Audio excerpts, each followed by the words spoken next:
Correct. Thank you. Can I say in the Middle East? Yeah. Well, a couple of things, but of course the Secretary's on his way to Brasilia.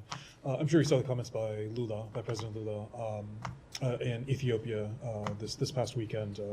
Israel's quite upset with him, likening what's happening there to the Holocaust. Do you have any comment on both? Do you have any comment on what Lula said, and do you think the Secretary will raise this with him as well? So obviously we disagree with those comments. We have been quite clear that we do not believe that genocide has occurred in Gaza. We want to see the conflict ended as soon as practicable. We want to see humanitarian assistance increased in a sustained manner to innocent civilians in Gaza, but we do not agree with those comments. And do you expect the Secretary to raise this? Will this affect relations? I'm going to follow my general rule and never preview what the Secretary plans to raise before he has a chance to do so directly with officials, but we engage with Brazil on a number of issues, and I don't expect that to change. And just, could we stay on the Middle East?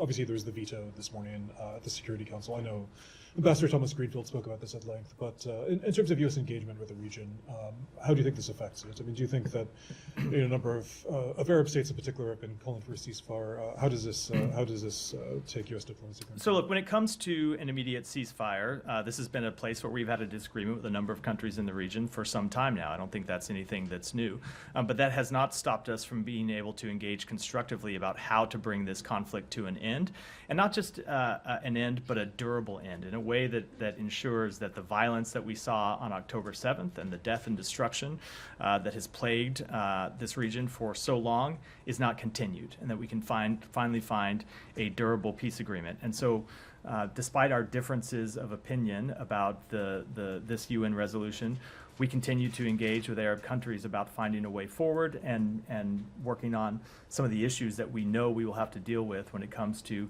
establishing long-term peace and security in the region. Let me make sure